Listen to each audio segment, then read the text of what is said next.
सरकारी नौकरशाही में मुसलमानों के घुसपैठ पर बड़ा खुलासा। आखिर अचानक मुसलमान आईपीएस आईएएस में कैसे बढ़ गए? सोचिए, जामिया के जिहादी अगर आपके जिलाधिकारी और हर मंत्रालय में सचिव होंगे तो क्या होगा? You just saw Mr. Suresh Chavanke doing absolutely amazing journalism by vilifying Muslims and protecting the national interest by using terms such as Jamia ke Jihadi and UPSC Jihad. Unknowingly, he also questioned the selection process of the Premier Institute of UPSC.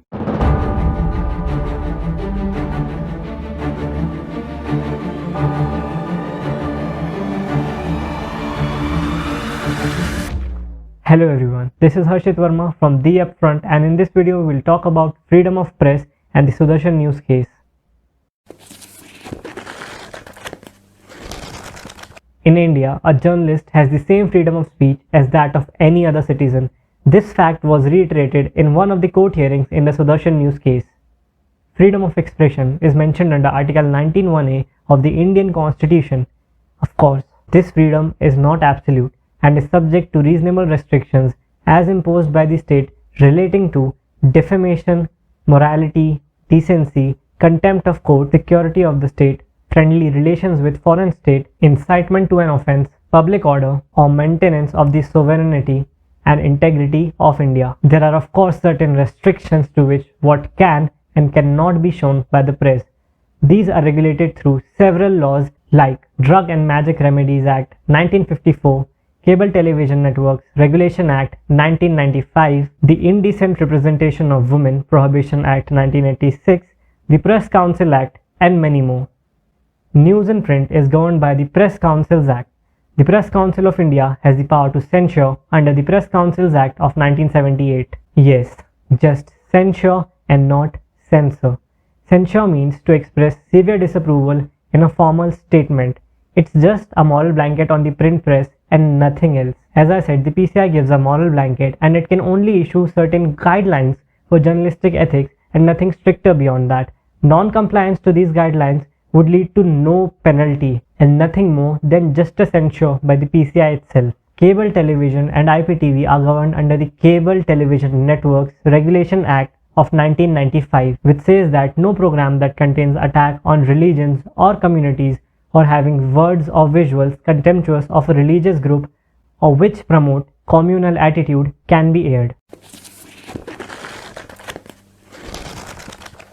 Sudarshan News on August 25 released a trailer of their show Bindas Bol, which aims to burst the truth about Muslim infiltration in the Union Public Service Commission or the UPSC.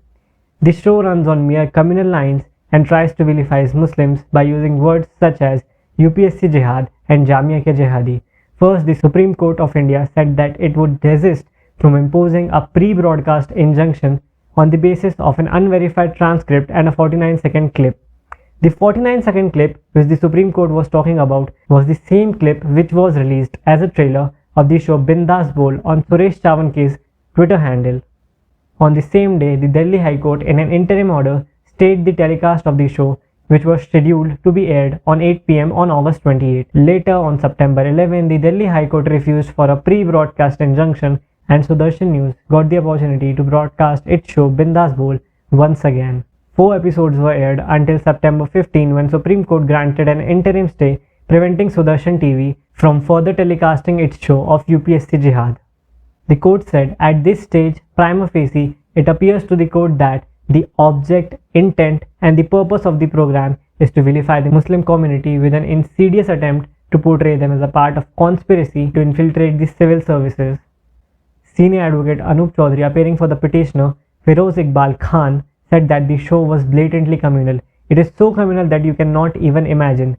They talk about Muslims infiltrating the UPSC and then they show bomb graphics appearing on the TV. Suresh Chavanke, the editor of Sudarshan News, who publicly puts out slogans like Jai Hindu Rashtra and calls himself the protector of national security. We as the audience need to learn the difference between Hindu nationalism and nationalism in the context of India. One talks about creating a Rashtra or state for solely Hindus and the other talks about a welfare state or society for all diverse cultures.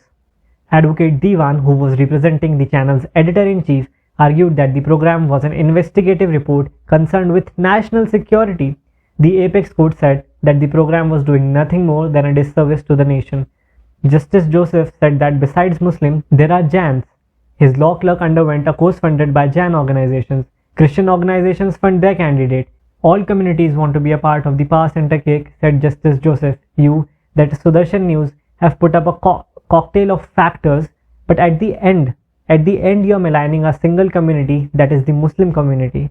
Justice D.Y. Chandrachud emphasized on the need of governing journalists by certain principles. He said that this is a very difficult area for regulation, but we are trying to spread a wider auspice of dialogue.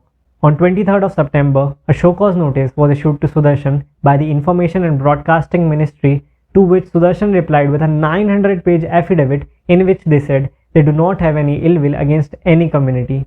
Later, an interministerial committee was formed which watched the show on October 1st and made recommendations to it, and a fresh show cause notice was issued to Sudarshan on October 5th. The bench had adjourned the matter to 26th of October. The restraint on remaining episodes of the show, as per the interim order of September 15, shall remain to continue.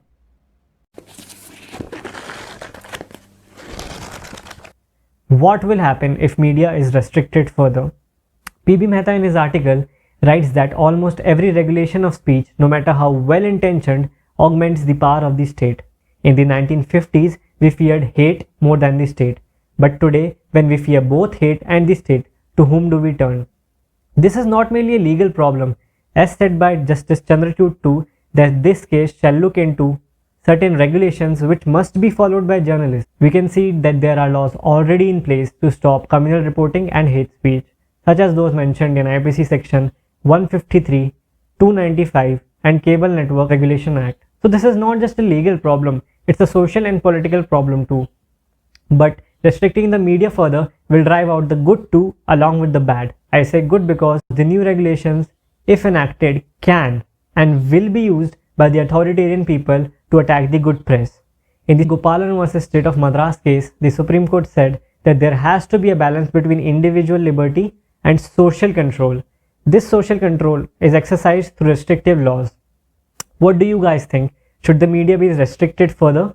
Tell us in the comment section below. If you like this video, do not forget to drop in a like and share this video. Please subscribe to our YouTube channel and do not forget to press the bell icon for regular updates.